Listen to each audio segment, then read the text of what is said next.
वक्त का एग्जैक्टली कोई स्टॉक फ्यूचर नज़र आ रहा है तो वो है HDFC एट 1700। कल की बॉडी पूरी की पूरी 20 डेमा के ऊपर, आज की शुरुआत हुई 20 डेमा से, now is at day high. Nifty bank को वो 20 डेमा का क्लस्टर पार कराने में मदद की, हालांकि सुबह वो भूमिका निभाई थी ICICI बैंक ने, बट मैं इस वक्त इसका उल्लेख इसलिए कर रहा हूँ क्योंकि अब ये एक क्रिटिकल जंक्चर पे है और ऑलमोस्ट 1700 का ये फेब का सबसे बड़ा कॉल जोन है। तो एक नज़र रखिएगा आप HDFC bank at day high. उसके बाद कुछ और काउंटर्स जो कि सब्सटेंशियल शॉर्ट होल्ड करते हैं। याद रखिए जब सुबह अनुज और मैं ओपनिंग में थे, राइट फ्रॉम 9:15 टू करीब 10:30 पूरी पुलबैक का जो नींव रखी थी, आज शॉर्ट कवरिंग रखी थी और बहुत सारे ओवल सोल स्टॉक्स में।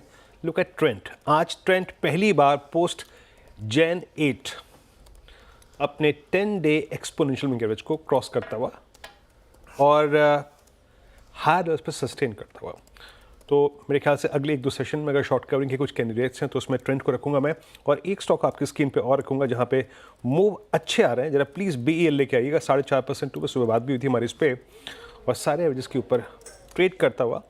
मेरे ख्याल से जिस क्लस्टर के बारे में हमें फोकस करना चाहिए वो है 303, 304, उस पर नज़र रखिएगा। और एक बार एक स्टॉक और लेके आइएगा, दैट्स टाटा कंज्यूमर। मैं हालांकि इंट्राडे में काफ़ी चल चुका है, बट फिर भी कहता हूँ कि टाटा कंज्यूमर FMCG बास्केट में वो पहला स्टॉक होगा जो above all moving averages post 4 अक्टूबर 2024। तो आज FMCG में अनुज टाटा कंज्यूमर लीड करता हूँ। बिल्कुल, FMCG में टाटा कंज्यूमर लीड करता हुआ। चलिए अब श्रेया के पास चलते हैं, ट्रेंडिंग स्टॉक्स और आज के कार्यक्रम के क्रम के लिए। श्रेया बताइए। जी सर, जिस तरीके से तेजी आज देखने को मिल रही है बाजार में, शानदार तेजी और डे हाई के पास ही है लगभग निफ्टी। तो शुरुआत करते हैं तेजी के ट्रेंडिंग स्टॉक्स के साथ। देखिए टाटा कंज्यूमर रिजल्ट के बाद उछला 6.25% से ज़्यादा की तेजी यहाँ पे। नेस्ले इंडिया FMCG का पैक, ये यहाँ पे भी अच्छी खरीदारी देखने को मिल रही है, 4.25% के करीब। ट्रेंड देखिए यहाँ पे शानदार उछाल, 4.5% से ज़्यादा की तेजी यहाँ पे, और BEL भी रिजल्ट के बाद यहाँ पे तेजी देखने को मिली, खरीदारी 4.5% से ज़्यादा। कल्याण ज्वेलर्स बहुत दिनों बाद देखिए इसमें 11% का उछाल देखने को मिल रहा है। साइंट भी इस लिस्ट में शामिल हो गया, 7.25% की तेजी। नवीन फ्लोराइन में देखिए रिजल्ट अच्छे, ब्रोकरेजेस बुलिश, और तेजी यहाँ पर भी देखने को मिल रही है 6% से ज़्यादा।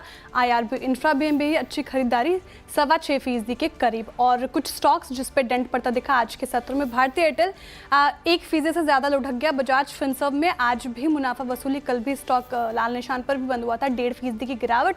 ICICI बैंक भी गिरकर अभी कामकाज कर रहा है, 0.25%। JSW स्टील से भी नहीं हो पा रहा, 0.5% की यहाँ पे गिरावट देखने को मिल रही है। कुछ और काउंटर्स देखिए, बैंक ऑफ बड़ौदा रिजल्ट पसंद नहीं आए स्ट्रीट को, तो यहाँ पे 4.5% से ज़्यादा की गिरावट। इनफैक्ट डिविस लैब देखिए यहाँ पे भी 2.5% से ज़्यादा की गिरावट। KPIT टेक में मुनाफा वसूली 2% से ज़्यादा, और टोरेंट फार्मा पे बिपाली हावी होती हुई दिखी है, 2.5% से ज़्यादा, इनफैक्ट 3.25%। चलिए अब